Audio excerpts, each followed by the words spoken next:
জয় যিশু। প্রথম পাঠ শিষ্যচরিত, 17 অধ্যায় 15 পদ 22 পদ, 18 অধ্যায় 1 পদ। এথেন্স নগরবাসীদের কাছে পলের ধর্মশিক্ষা, যাকে তারা না জেনেও ভক্তি করে, তিনি তার কথায় তাদের জানিয়ে দেবেন। বেরেয়া নগরে ধর্ম ভাইয়েরা পলকে এথেন্স নগরী পর্যন্ত পৌঁছে দিল এবং সিলাস ও তিমোথি যেন যত তাড়াতাড়ি সম্ভব পলের কাছে চলে আসেন। পলের এই নির্দেশ নিয়ে তারা আবার বেরেয়ায় ফিরে গেল। এই সময় পল একদিন এথেন্সের নগর পরিষদের সামনে দাঁড়িয়ে বলতে লাগলেন, এথেন্সের মানুষেরা, আমি তো দেখতেই পাচ্ছি সব দিক দিয়ে আপনাদের মধ্যে যথেষ্ট ধর্মভক্তি রয়েছে। আপনাদের এই শহরে ঘুরতে ঘুরতে আমি যখন আপনাদের নানা উপাসনা স্থান লক্ষ্য করে দেখছিলাম, তখন এমন একটি বেদি আমার চোখে পড়ল, যার গায়ে লেখা আছে এক অজ্ঞাত দেবতার প্রতি নিবেদিত। তাই শুনুন, যাকে আপনারা না জেনেও ভক্তি করেন, আমি এখন তার কথায় আপনাদের জানিয়ে দিচ্ছি। ঈশ্বর, যিনি এই জগৎ ও তার মধ্যে যা কিছু রয়েছে তার সমস্তই গড়ে তুলেছেন, সেই স্বর্গ মর্তের প্রভু, যিনি মানুষের হাতে তৈরি মন্দিরে তিনি তো বাস করেন না। তিনি যখন কোনো অভাবেরই অধীন নন, তখন মানুষের হাতের সেবার ওপরেও তিনি কিছুতেই নির্ভর করেন না। তিনি নিজেই তো সকলকে জীবন, প্রাণবায়ু সমস্ত কিছুই দান করে থাকেন। সমগ্র মানব জাতিকে একটি মাত্র গোত্র থেকে গড়ে তুলে তিনি গোটা পৃথিবীটাই তাদের আবাসভূমি করে দিয়েছেন এবং আগে থেকেই প্রত্যেক জাতির অস্তিত্বকাল ও তাদের বসবাসের অঞ্চল সীমাও তিনি স্থির করে রেখেছেন।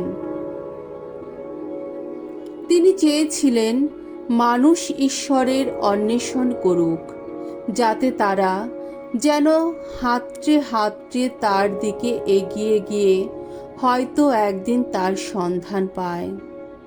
অবশ্য আমাদের কারো কাছ থেকে তিনি যে দূরেই আছেন তা নয়, কারণ তারই আশ্রয়ে আমাদের বেঁচে থাকা, আমাদের চলাফেরা, আমাদের অস্তিত্ব পেতে থাকা। আপনাদের নিজেদের কয়েকজন কবিও তো ঠিক এই কথাই বলে গেছেন।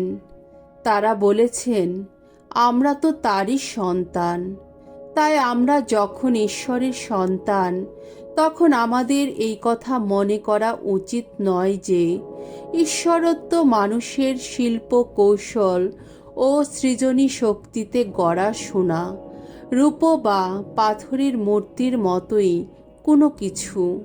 মানুষ যে যুগে এই কথা বুঝতে পারত না, সেই যুগে ঈশ্বর অবশ্য তা ক্ষমার চোখেই দেখেছেন, কিন্তু এখন মানুষের কাছে তার আদেশ এই যে সকল জায়গায় সকল মানুষকেই মন ফেরাতে হবে, কারণ তিনি এমন একটি দিন স্থির করে রেখেছেন যেদিন তিনি জগৎ সংসারের ন্যায় বিচার করবেন, আর তিনি তা করবেন তারই মনোনীত একজন মানুষের মাধ্যমে।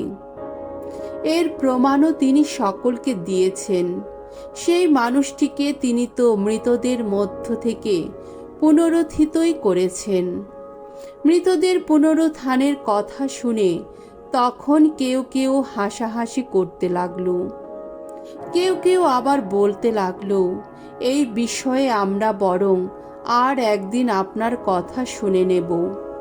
তাই পল তখন সেখান থেকে বেরিয়ে এলেন।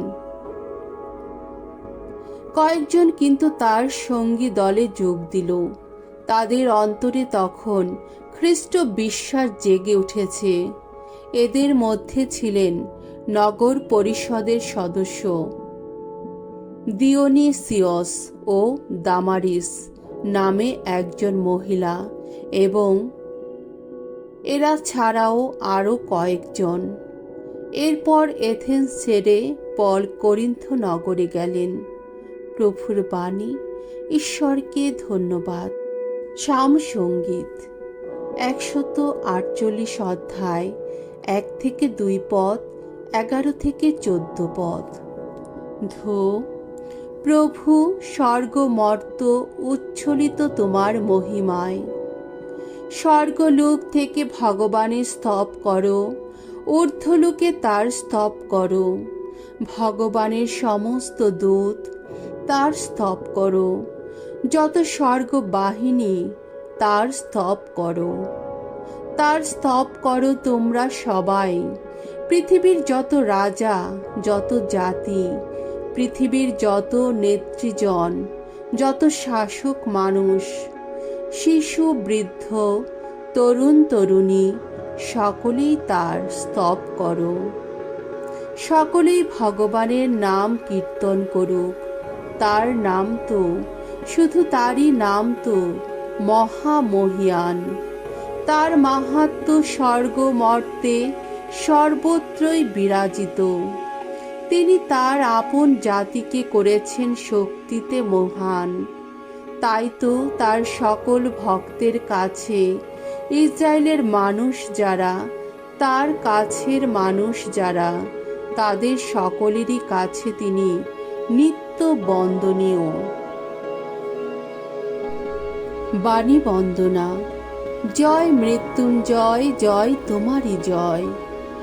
পিতার কাছে জানাবো আমি প্রার্থনা, যিনি তোমাদের পরম সহায়ক, যিনি তোমাদের থাকবেন চিরসঙ্গী, তাকেই তখন পাঠিয়ে দেবেন তিনি।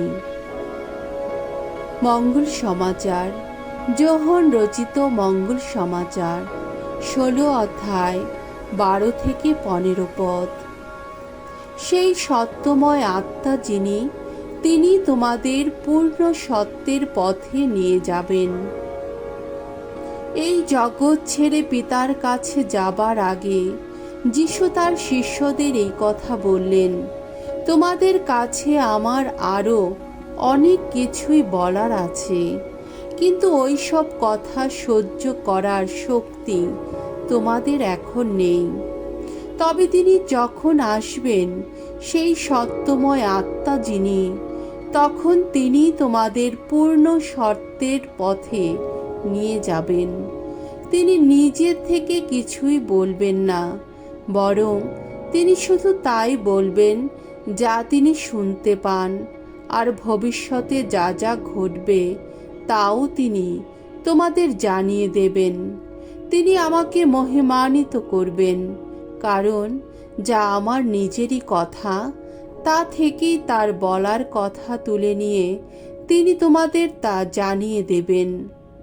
যা কিছু পিতার, সবই আমার, আর সেই জন্যেই তো আমি বলেছি, যা আমার নিজেরই কথা, তা থেকেই তার বলার কথা তুলে নিয়ে তিনি তোমাদের তা জানিয়ে দেবেন। প্রভুর মঙ্গলময় বাণী। খ্রিস্ট প্রভু তোমার প্রশংসা হোক।